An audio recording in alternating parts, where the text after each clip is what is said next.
Welcome to this week's episode of the Inside Kingston podcast, where experienced professionals, entrepreneurs, and community leaders based in Kingston upon Thames are invited on to share their story with us.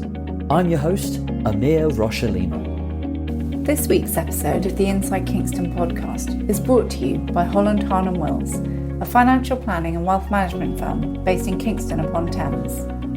Holland Harnham Wills specialises in retirement planning for senior professionals and successful business owners. Visit hhw-uk.com to start feeling more relaxed and confident about your financial future. Thank you for joining us for another episode of the Inside Kingston podcast. I'm joined today by Frankie Kearns. Frankie and her husband Josh are the owners of the Park Brewery. From humble beginnings, brewing beer as a side project from their kitchen, Frankie and Josh draw inspiration from the open spaces of Richmond Park and are quickly turning the Park Brewery into a respected brand within the craft beer scene.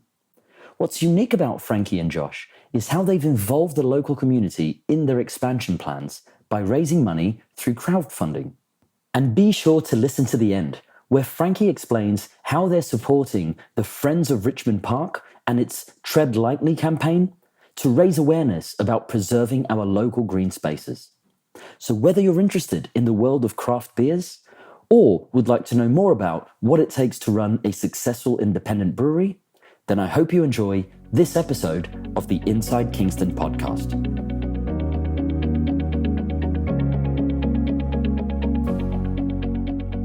Welcome, Frankie Kearns, to the Inside Kingston podcast.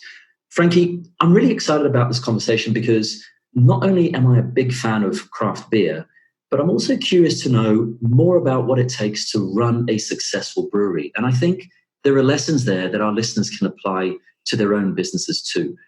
But to kick off this conversation, I'd like to go back in time, if that's okay. So where did you grow up? So I grew up not far away, actually, just down in Oxshott. All right. Near Esher. Yeah. So I didn't actually think I would end up in Kingston, but I'm very glad I have. It's the way it goes sometimes. It is. I mean, I've also lived in Brighton and Manchester and South London, East London. So yeah, eventually graduated down here. And what did you study at college or university, Frankie? So, at university, I studied human communication and communication disorders. Oh, wow. Yes. Okay. And did you have a career in that field before the brewery? No, I didn't actually. I think it was sort of leading to a lot of people on my course went on to do social work or teaching, speech therapy, that kind of stuff. But I actually didn't use it in that way. I sort of landed a job more in marketing, but obviously human communication covers everything. So huge. It's been a useful tool. Absolutely. And could you tell us a little bit about your career journey in the sort of marketing industry? Yeah, sure. So on graduating, I started at a company called Research International, and I was helping on market research projects. And I was there for about a year, and then I went on to a PR agency, and I was looking after some quite big labels like Levi's and Ray-Ban and Impulse Body Spray. Oh, wow. All in the 90s. So I had a good career in PR and events, really, various different agencies. That sounds really interesting.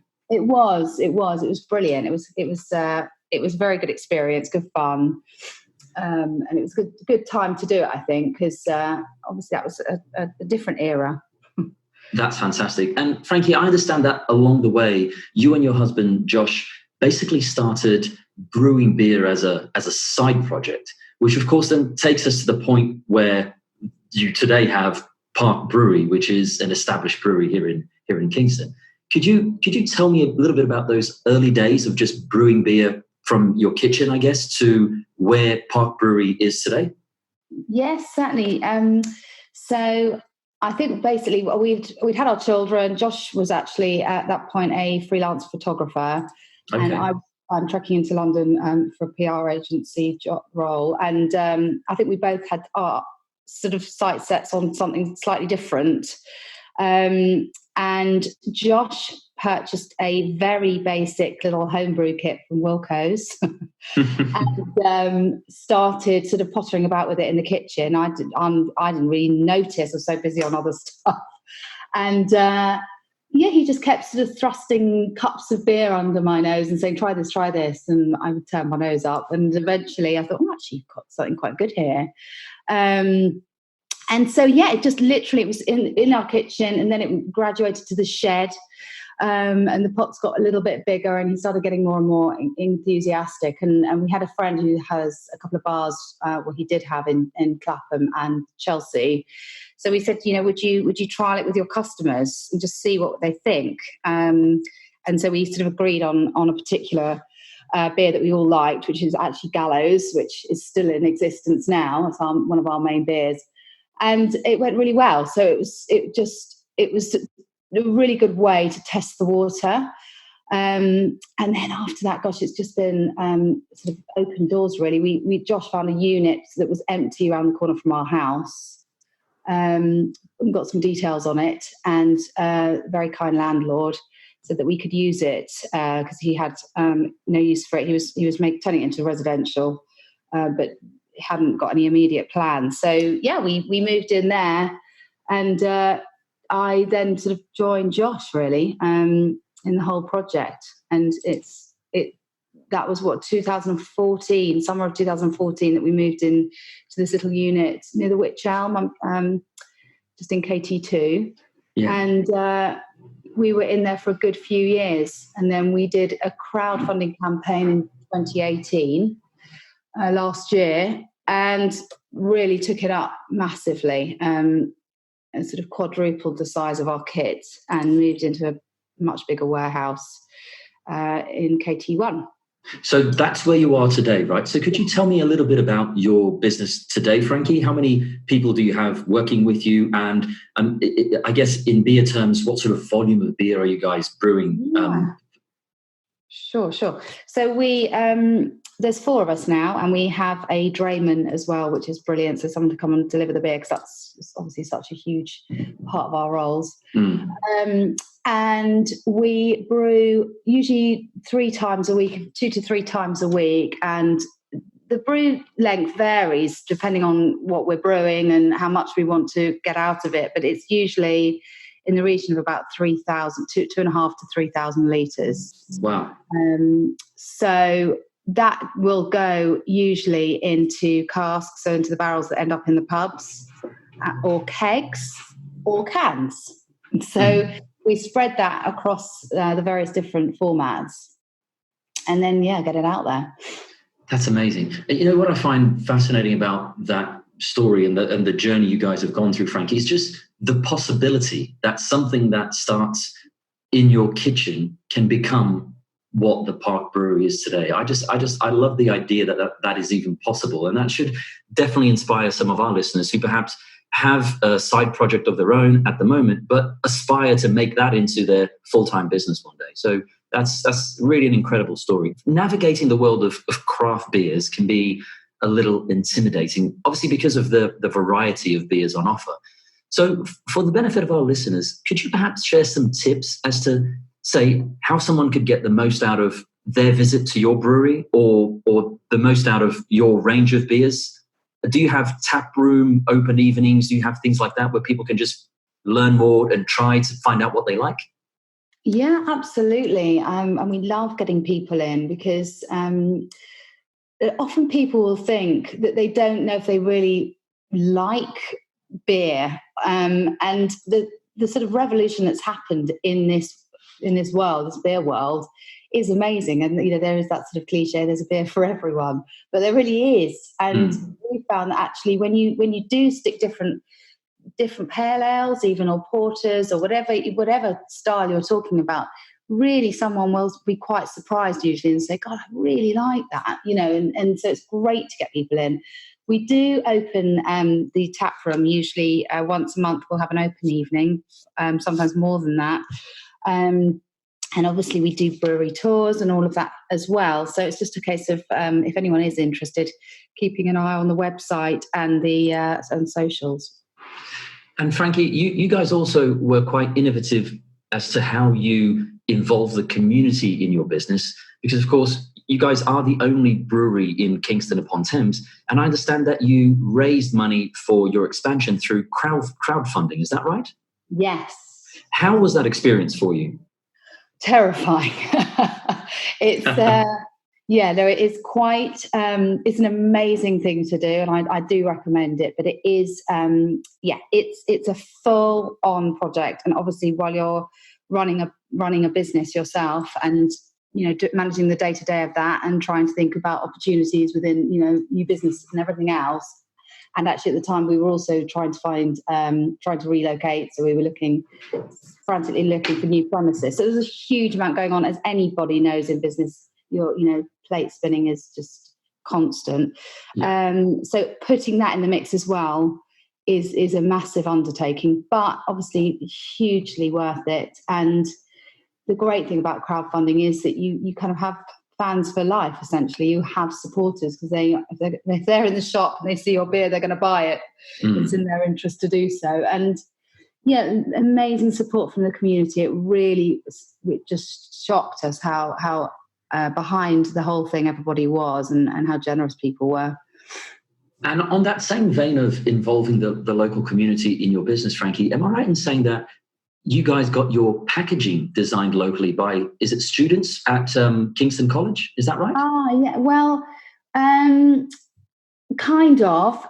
So two things on that. The designer that we work with is actually a friend and a dad from school, so he is local. Oh wow. The packaging project at Kingston, which Josh got involved with, happened. Yeah, I think that was a few months ago, and Josh worked with students and they came up with some absolutely brilliant designs, a really interesting, great project. And we will be looking into that when we can, come up for air. We will be looking into that in more detail, because there's some really lovely ideas there. And that project's still kind of running and open, but we haven't actually used anything from that yet. Oh, that's really interesting. Now, allow me to take a slight step back, Frankie. Tell me a little bit about the name of your firm, Park Brewery. Where did you get the inspiration for that? Yeah, so it's really hard naming your company, isn't it? It's such a minefield. But we're situated in North Kingston, and we are very close to Kingston Gate of Richmond Park, and everything around us is a Park Road. There's the Park Tavern. Obviously, I'm running out of all the park names now, but there are lots of park-related name places where we are. And when we found the unit, that was only down the road on Elm Road, still close to the park. And it just seemed to keep leading that way, that we would name the brewery the Park Brewery, and also because it's just somewhere we love to be. And I think we are living increasingly hectic, manic lives, and having Richmond Park for us is I wouldn't say it's a lifeline, but it's certainly somewhere we love to hang out and just escape from it. So it just seemed to work. Obviously, we could have gone for the Kingston Brewery, and sometimes we debate whether that would have been a better idea. But actually, the park's proved brilliant in terms of naming our beers, and people connect with it. So it's, we're happy with it. Yeah, well, as the parent of two young children, trust me, I make full use of Richmond Park as well. So I'm very much with you there. And interestingly, you name your different beers. You take inspiration for those names anyway from different sections of the park. Is that right? That's right. Yes. Yeah. I mean, it's just when you start looking into the park and the history, it's you can get quite addicted to it. Really, it's fascinating, and there's just these really weird and wonderful names and stories and characters that we've come across, and so yeah, that's been quite fun and challenging. For sure. And I think something that stands out for me, Frankie, from the way you guys run your business is just how involved you guys actually get with the local community. I mean, we're big fans of that here at my firm, but I understand that you guys have recently joined forces with Friends of Richmond Park, and you even launched a special beer named after the charity there to show your support for that initiative.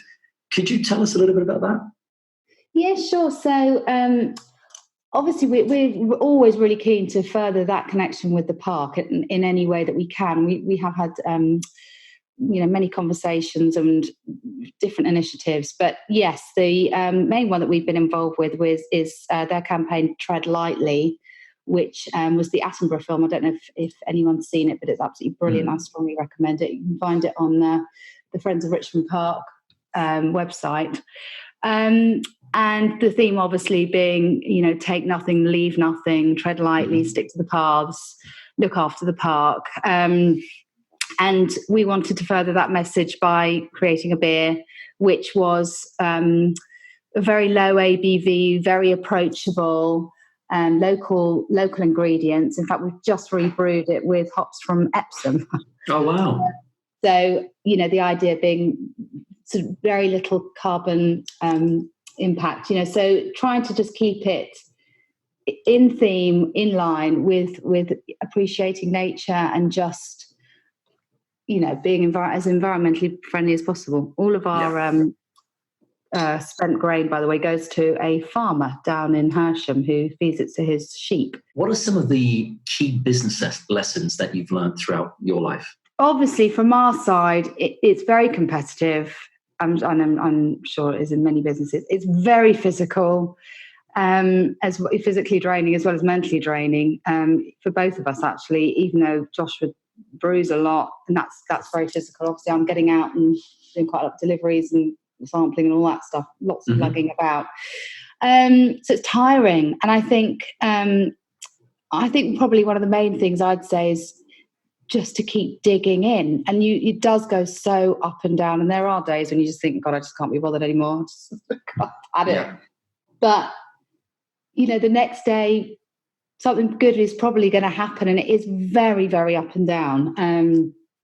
And so I'd say, it's just kind of digging in, really, and getting used to those highs and lows and trying to not get too affected by them, I would say. And I'd also think that whole kind of, I'm quite into that, the systems and the processes, trying to really, really fine tune those so that it just makes life so much easier. We're all singing from the same song sheet and all of that stuff.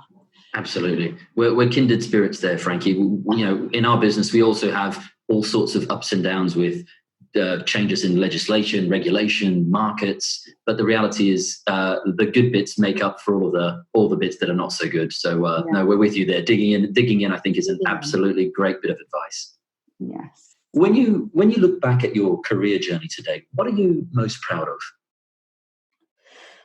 I think... that's a good question. I think probably it is that crowdfunding campaign is something that I feel really proud of, because it was, as I say, it was such a big undertaking, and it is frightening. It had gone from just, as we've discussed, Josh and I in our kitchen and in a little unit, running this little business, minding our own business, just getting on, suddenly opening that up completely and utterly, feeling very exposed and vulnerable. People are digging in and asking questions, and rightly so too. Absolutely, I completely get it. But it felt very, very frightening. You just don't know. You put yourself out there, and you have no idea if anyone's going to watch it, look at you, care about what you're doing. So yeah, I'd say that was, we were going for 175,000 and we ended up with 310. So it was a very exciting, nail-biting, brilliant process. So that's probably something that I stick up there as a proud moment. Oh, that's absolutely fantastic, Frankie. And what next for you and your business? Are there any projects in the pipeline that you can tell us about? So yes, there's always projects. There's always stuff to do. I think, as I said, probably the main thing that we're aiming towards next is to get our own canning line, which will make quite a difference in terms of our product, actually, and just keeping all of that in-house. Growing the team, taking it up to the next level. I think we'd love to, at some stage, get a little bar in Kingston. That would be amazing, to sell our product and other brilliant local breweries' products through that too. So those are the main things, I'd say. And just actually a sort of a side note on that. Locally here in Kingston, where could folks go to try out your beers? Oh, yes. The main pubs I would recommend that we service regularly are as the Ram and the Druid's Head in the centre of town there. And then the Boaters, we're quite often in there. And then nearer to where we are is you kind of got the Black Horse and the Norberton. I'd love to be in the Witch Elm, which is a full-service pub, but we have had beer in there. But obviously when pubs are tied, it creates little challenges. And then in terms of picking up cans, 7,000 Jars, lovely little shop. Absolutely. In the middle of Kingston. And then there's Taylor's just out towards Ham there, and then Wind Up here in Norberton. And then we're also in Majestic as well. So, fantastic. So yes, there's a few options. That's brilliant. So Frankie, as we start to wrap up, I'd like to ask you a few quick fire questions that our listeners are always interested in. What do you do to relax outside of the office? I mean, I was thinking about it. It sounds really cliche, but I do love going in the park with the kids. I mean, that is probably being in nature, marching about, or just getting out of the area and going down for a walk in the countryside somewhere is a big thing. I love cycling. I do a little bit of running, and hanging out with friends, reading, those kind of things. Films. I'd love the cinema more, but just finding that quite hard at the moment. Time. Yeah. And are there any books that you've recently read that you'd recommend to our listeners? I do love reading. If we're talking about business books, I really recommend this brilliant book that I've read called The E-Myth. Do you know it? I do know it. It's a great book. It's just brilliant. I found that really helpful. And are there any movies or TV shows that you've recently watched that you'd recommend to our listeners? Let's have a think. I'm a little bit partial to Peaky Blinders, so I'm a bit sad that that's ended. Great show. Oh, just brilliant. And just everything, the way that's shot and the music and the whole sort of shebang, really. Finally, where can people go to find out more about you and your business? Okay, so socials-wise, everything is The Park Brewery. So that's Facebook, Instagram, Twitter, The Park Brewery. And then likewise, the website is www.theparkbrewery.com. And if people want to pop along, as I've said, to any events that we're doing, just do keep an eye on that website, because we do try and update that. And we're very good on Facebook and Twitter with any events or open days, that kind of stuff. So it's always worth keeping an eye on. And for the benefit of our listeners, I'll make sure that I link up to all of those resources on the show notes. Frankie, thank you for joining us here on the Inside Kingston podcast. It's been a pleasure getting to know your story. Thank you. It's been brilliant. Thank you. That wraps up another episode of the Inside Kingston podcast. Make sure to check out our guests' website, pay them a visit, and help spread the word about what they're doing. If you have any questions or know someone who should be a guest on the show, please feel free to get in touch. I would also love it if you could go to iTunes and leave us a review and a 5-star rating. We work hard to bring on some great guests, and getting a review from you is one way to help the podcast rate well on iTunes so that others can find and enjoy the show too. Thanks for listening.